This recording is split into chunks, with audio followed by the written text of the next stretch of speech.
What if the real key to surviving depression at work isn't about discipline or hustle, but understanding the quiet psychology behind how your mind spends energy, handles stress, and finds meaning again? For millions of people, holding down a job while depressed can feel like living two lives, one you show the world and one you battle silently inside. But what if small, science-backed shifts could make that struggle lighter, more manageable, and even lead to real healing over time? In this video, we'll explore 5 grounded, practical ways to manage depression while maintaining your job, not through empty motivation, but through a deeper understanding of how your brain and body actually work.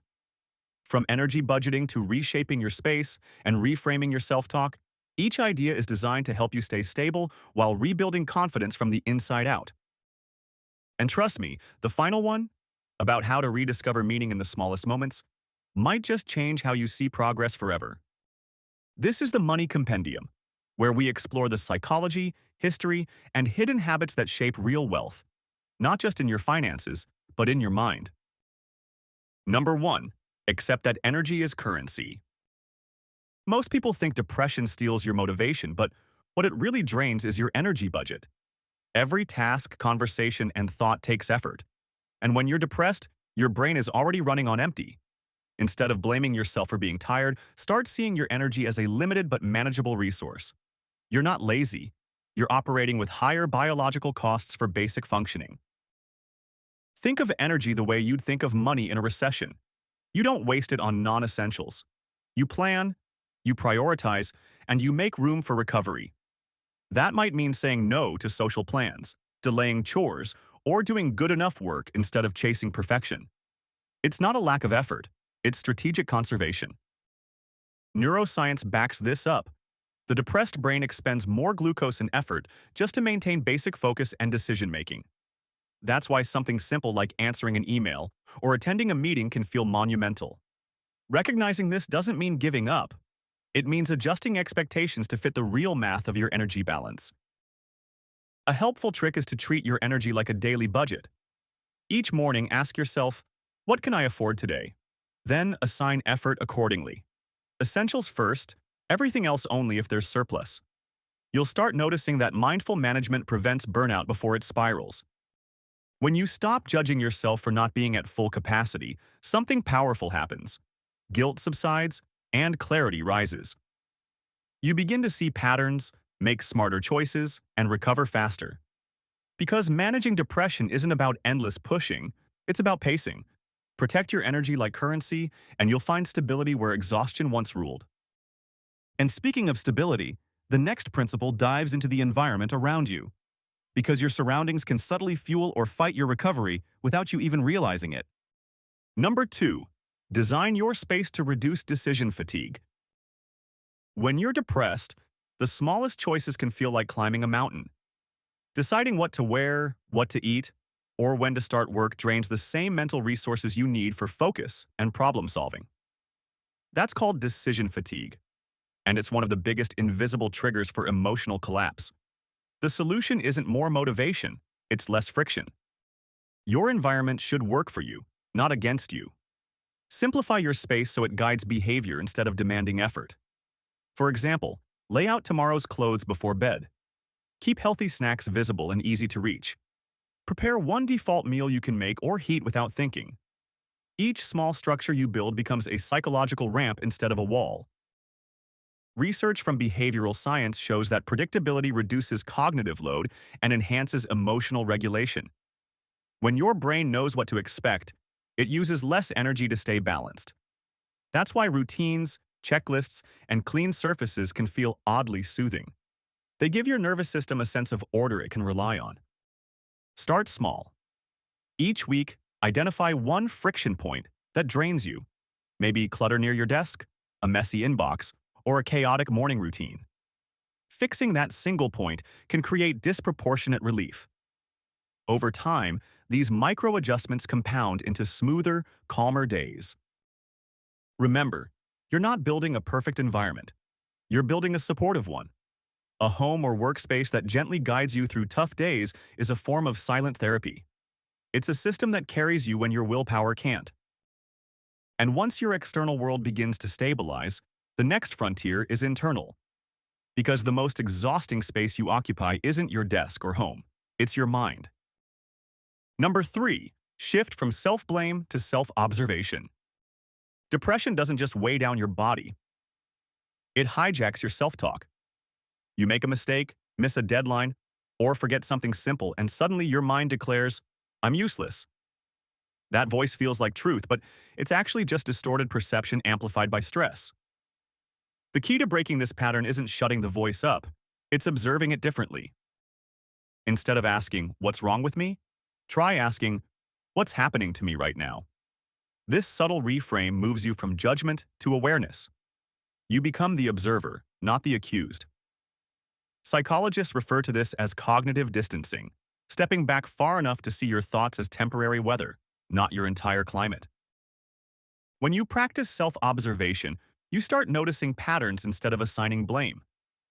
Maybe your worst mental spirals hit mid-afternoon when your blood sugar drops, or after difficult meetings when self-criticism spikes. Tracking these patterns gives you insight and control. You begin to see that your thoughts are symptoms, not sentences. Your brain during depression is already overloaded. It's managing inflammation, disrupted neurotransmitters, and sleep irregularities. Adding self-criticism is like throwing stones at a sinking ship. Self-compassion isn't weakness, it's neuroscience. When you respond to yourself kindly, cortisol drops, and your ability to recover actually improves. Try this simple experiment for a week. Whenever your inner critic speaks, pause and narrate it as an observer. "My mind is telling me I'm lazy." That single degree of separation softens the blow and gives you space to respond intentionally. Over time, this practice rewires your emotional response, teaching your brain to default to curiosity instead of punishment. And once you stop fighting yourself internally, you free up enormous mental energy. That clarity becomes the foundation for the next principle, aligning your work with your natural rhythm so you can function effectively, even on difficult days. Number 4, match your workload to your biological rhythm. Most people believe productivity is purely about time management, but when you're depressed, it's really about energy alignment. Your ability to focus, make decisions, and regulate emotions fluctuates throughout the day based on hormones, light exposure, and sleep cycles. Instead of trying to force motivation at the right time, learn to notice when your mind naturally feels clearer or calmer, and build around that rhythm instead of fighting it. For many people with depression, mornings can feel like moving through thick fog, while evenings bring unexpected bursts of clarity. If that's you, structure your day to match your biology rather than your expectations. Tackle demanding or creative work during your naturally higher energy hours, even if that's in the afternoon or at night, and reserve administrative or low-focus tasks for when you're slower. This isn't laziness. It's intelligent adaptation based on how your brain actually operates. Research on circadian rhythms shows that forcing deep focus during your mental low tide increases frustration, errors, and emotional fatigue. By contrast, working with your internal timing reduces stress and builds consistency. Think of your energy as a wave. Productivity flows best when you catch it at the right moment instead of swimming against it. When you start noticing your rhythm, you'll begin anticipating your own performance instead of being surprised by burnout. Consistency, not intensity, is what heals momentum over time. A depressed brain craves reliability more than speed, and sustainable output is infinitely more valuable than occasional bursts of pressure-fueled work. Even small, predictable routines create a sense of safety that helps stabilize mood and confidence. You're not trying to return to a normal version of productivity. You're building a customized rhythm that honors your body and brain as they are right now. And when you stop measuring success by other people's schedules, you finally create space to focus on something deeper, rediscovering what still feels meaningful, even in the smallest ways.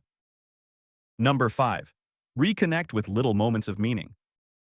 Depression can drain the color out of life until everything feels gray and hollow.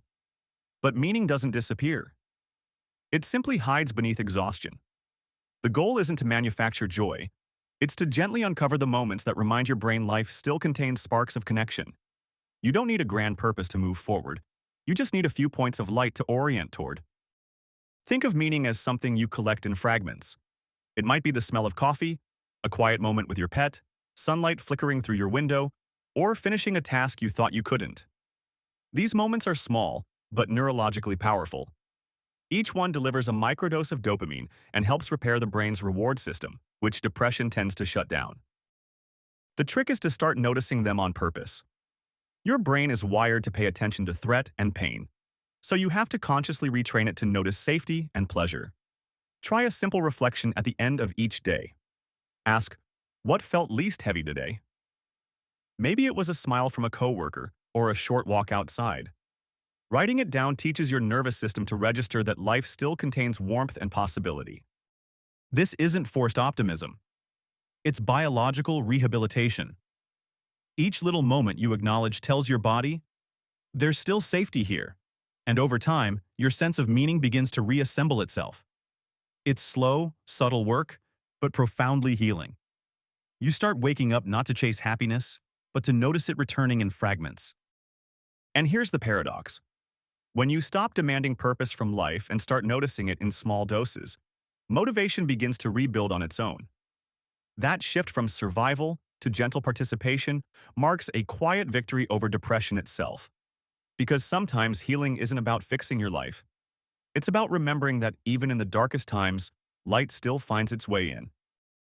Depression makes life feel like it's shrinking, but what we've explored today are ways to gently expand your world again. One boundary, one habit, one moment of grace at a time. Because success, when you're healing, isn't about speed. It's about sustainability. It's learning to see productivity as partnership, not punishment. When you work with your brain instead of against it, you don't just survive your job. You start reclaiming parts of yourself you thought were lost. The truth is, your mind isn't broken. It's adapting. And when you treat it with understanding instead of resistance, everything, from focus to motivation, begins to recover in its own time. In our next video, we'll dive into something that often gets misunderstood: managing ADHD in the workplace, and how the same traits that make it challenging can actually become your greatest strengths once you learn how to harness them. Before you go, I'd love to hear from you. What's one small change you plan to make this week to support your mental energy or emotional balance at work?